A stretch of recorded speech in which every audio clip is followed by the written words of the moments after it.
Hola, mi nombre es Yesenia del Carmen Torres Rodríguez, residente de cirugía cardiotorácica del Instituto Nacional de Cardiología Ignacio Chávez. El día de hoy vamos a hablar sobre embolia aérea masiva en circulación extracorpórea. Hablando un poco de historia, el físico británico Robert Boyle en 1670 informó los efectos fisiológicos de la reducción de la presión del aire o descompresión sobre serpientes colocadas en una cámara de vacío. Mencionó que una pequeña burbuja de gas puede ser visto entre el ojo de una víbora.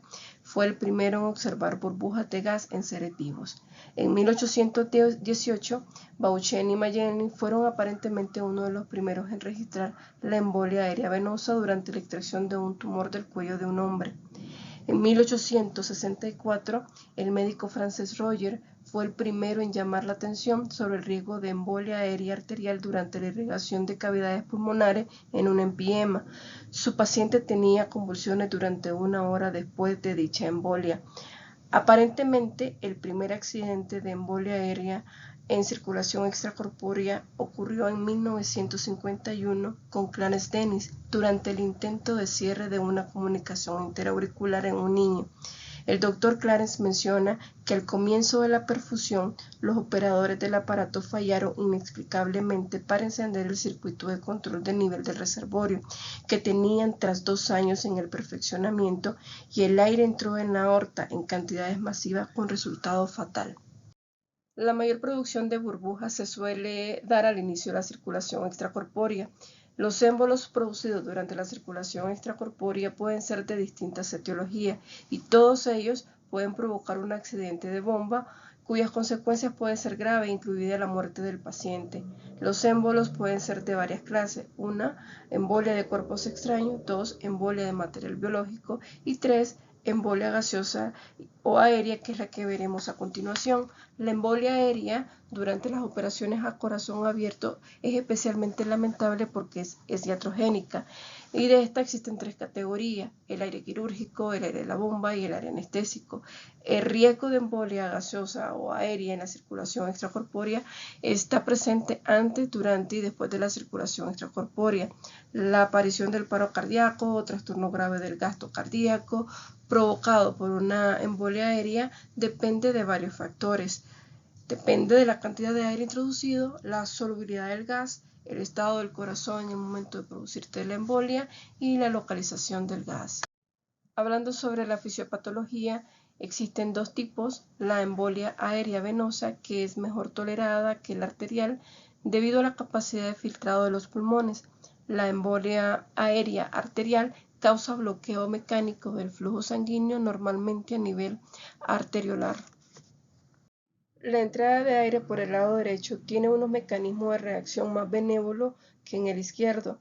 Las pequeñas burbujas de aire introducidas lentamente suelen tener poca repercusión fisiológica, no siendo así en caso de una rápida entrada masiva de aire que puede producir obstrucción del flujo de salida del BD. Se puede escuchar un soplo de rueda de molino y en cantidades menores puede producir hipertensión pulmonar. Se sabe que 0.3 cc por kilogramo minuto de aire puede ser filtrado indefinidamente por el pulmón. La embolia aérea en el lado izquierdo tiene un mayor significado. No puede inyectarse 1.5 ml por kilogramo de aire por las venas pulmonares sin que ocurra la muerte. Los mecanismos responsables de la muerte por entrada de aire en el corazón izquierdo se conocen por un estudio realizado por el Dr. Chase en 1934, después de ir al laboratorio e inyectar varias cantidades de aire en el lado arterial de los conejos, describiendo los efectos fisiopatológicos. Primeramente se da una vasoconstricción y una disminución del flujo del vaso afectado en dependencia de la progenie de las burbujas, es decir, si las burbujas son grandes pueden fraccionarse y si las burbujas son pequeñas pueden fusionarse, ocasionándose éstasis de sangre. Una vez resuelta la cantidad de burbujas que se encuentran en la circulación, se da una vasodilatación y una hiperemia reactiva.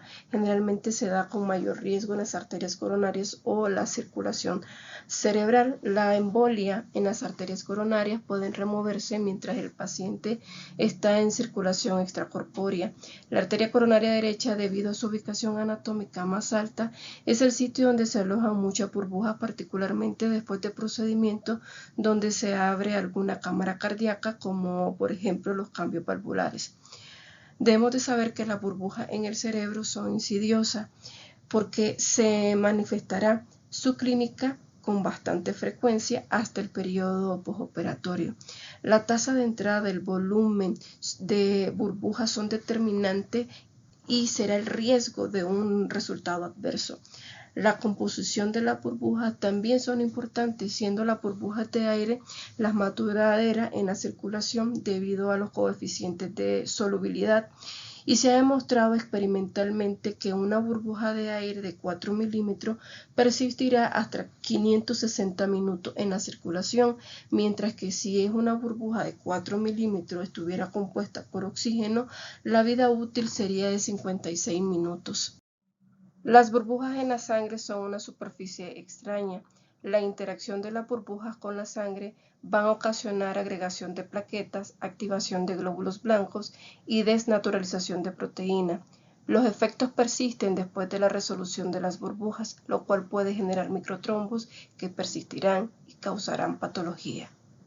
En esta micrografía electrónica de transmisión se encuentra una embolia aérea en sangre de oveja después de 4 horas. Y lo que se ve en las flechas es la acumulación de glóbulo blanco en la interfaz de la sangre de la burbuja. Debemos de conocer algunos efectos de la burbuja de aire que irritan el endotelio vascular, ocasionando permeabilidad endotelial, fuga de proteínas, edema tisular y daño a la barrera hematoencefálica. ¿Cuál es la incidencia conocida de la embolia de aire durante la circulación extracorpórea? La embolia gaseosa iatrogénica es una complicación del 0,1% de la circulación extracorpórea, en gran parte infradiagnosticada e infranotificada, con alta morbilidad de un 13 a un 71% y mortalidad de un 5 a un 23%. En la gráfica de la derecha pueden observar 5 encuestas pioneras, donde en la gráfica superior es la incidencia de embolia gaseosa. Las barras naranjas indican el total de incidencias por cada 1000 casos y las barras rojas indican los eventos adversos definidos como la estancia prolongada en el hospital, lesión permanente o muerte. Y en la barra inferiores pueden observar la incidencia de la embolia de aire de accidente específica, a saber que es la inversión de la línea de ventilación del ventrículo izquierdo, y igual con la incidencia a disminuir. Algunos mecanismos comunes de embolia aérea durante la cirugía cardíaca: encontramos la rotación inadvertida de la cabeza de la bomba arterial, la ruptura del tubo arterial, la cardiotomía presurizada, la inversión de la línea de ventilación del ventrículo izquierdo, el latido del corazón inesperado, inatención del nivel del reservorio y el aire en la raíz aórtica durante la administración de cardioplegia, siendo más frecuente la inatención del nivel del reservorio. Otros mecanismos comunes de embolia aérea durante la cirugía cardíaca es el drenaje venoso asistido por vacío, que exacerba la formación de microémbolos. El drenaje venoso asistido por vacío, si no se usa correctamente, puede conducir a reservorios presurizados con embolia aérea venosa retrógrada masiva. El sistema de mini bypass y eliminadores de aire. Los dispositivos pueden ser abrumadores en presencia de aire en la línea venosa, aumentan los microémbolos y el riesgo de aire en la tubería arterial. ¿Cómo minimizar el riesgo de embolia aérea en circulación extracorpórea? La prevención se basa en las revisiones periódicas de mantenimiento de la bomba, tener dispositivos de seguridad en el circuito de circulación extracorpórea, tener protocolos, la desaireación completa cardíaca y verificada por ecocardiograma transesofágico, la comunicación efectiva entre los miembros del equipo. Además, se debe de contar con alarmas de nivel de reservorio, detector de burbujas de aire, filtro de línea arterial ventilado. Las válvulas deben de ser unidireccionales y en la mayoría de los casos pues utilizar una bomba centrífuga. Ahora mencionaremos algunas técnicas para minimizar el riesgo de embolia aérea en circulación extracorpórea. Debemos de utilizar una lista de verificación previa a la circulación extracorpórea. Debemos de probar la ventilación antes de su uso, notificar al perfusionista de la colocación o eliminación de la ventilación, asegurar un sitio de canulación venosa libre de aire y fugas y utilizar un shunt entre los tubos arteriales y venosos de la circulación extracorpórea. Confirmar las cánulas arteriales sin burbuja antes de la administración de volumen en circulación extracorpórea o post circulación extracorpórea. Otras técnicas para minimizar el riesgo de embolia aérea en circulación extracorpórea es que durante la desaireación podemos hacer movimientos o sacudidas del corazón, elevar o masajear el corazón, llenar y vaciar el corazón, aumento y disminución del flujo de la circulación extracorpórea, ventilación y relajación pulmonar y utilizar la posición en Trendelenburg. El tratamiento de la embolia aérea en circulación extracorpórea, el manejo se da por el perfusionista, anestesiólogo y cirujano. El perfusionista debe descontinuar la circulación extracorpórea, debe colocar clamps a nivel de las líneas arteriales y venosas, debe desairar el circuito y, de ser necesario, pues agregar volumen al reservorio. El anestesiólogo debe colocar posición en Trendelenburg, administrar oxígeno al 100%, debe de administrar esteroide o barbitúrico o manitol y debe de tener un soporte circulatorio con vasopresores. El cirujano debe aspirar el aire desde la raíz aórtica, realizar perfusión cerebral retrógrado por la vena cava superior, reiniciar la circulación extracorpórea con el descenso de la temperatura para protección cerebral, debe realizar masaje en las arterias coronarias para desplazar el aire, completar la cirugía y considerar la cámara hiperbárica postoperatoriamente. El artículo se centra en el uso de la capacitación basada en simulación. Compara tres enfoques diferentes para la eliminación del aire durante la circulación extracorpórea y evalúa su efectividad en términos de tiempo de recuperación y evaluación subjetiva de habilidades. Los tres enfoques de eliminación del aire durante la circulación extracorpórea son el método convencional, el método de bucle arterial venoso y el método de aislamiento de filtro de la línea arterial de flujo. El enfoque convencional es el método clásico de manejo de embolia aérea masiva durante el bypass cardiopulmonar, enseñado en los libros de texto. Sin embargo, según el estudio, su validez es cuestionable, ya que no logra eliminar completamente el aire de la línea arterial del flujo. El método de bucle arterial venoso es un enfoque para la eliminación del aire durante el bypass cardiopulmonar, que implica la reconexión de las líneas arteriales y venosas en la mesa de operaciones para restaurar la configuración original. El método de aislamiento de filtro de la línea arterial de flujo es un enfoque para la eliminación del aire durante el bypass cardiopulmonar, que asegura la eliminación de las burbujas de aire del circuito. Este método solo elimina el aire dentro del resto del circuito y puede causar microembolismo en la sangre. El perfusionista puede completar este método en un periodo de tiempo comparativamente corto, con un tiempo de recuperación de 2 minutos. Este enfoque puede ser una opción alternativa para los equipos cardíacos que no tienen capacitación sofisticada en el método de bucle arterial venoso. Por ende, ellos concluyen que el entrenamiento basado en simulación en la circulación extracorpórea fue eficaz para comparar las estrategias de desaireación y pueden informar a las prácticas de perfusión sobre cómo optimizar las técnicas. Este estudio utilizó un modelo in vitro para simular la circulación sanguínea durante la circulación extracorpórea. Investigó el efecto del sitio de canulación en la distribución de burbujas de aire durante la cirugía de bypass cardiopulmonar y encontró que el sitio de canulación afectó la cantidad de burbujas de aire que viajaban al cerebro. La canulación axilar resultó en la mayor carga embólica de aire en el cerebro. A la izquierda pueden observar un esquema del circuito que incluye el modelo impreso en 3D de la aorta y sus ramas principales.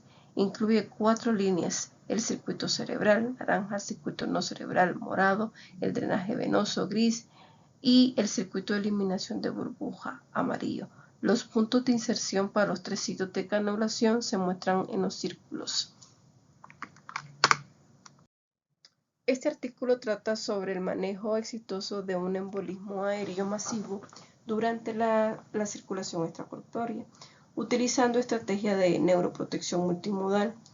El caso involucra a una paciente de 20 años con antecedentes de atresia pulmonar con septo ventricular intacto que se sometió a su 5ª intervención quirúrgica.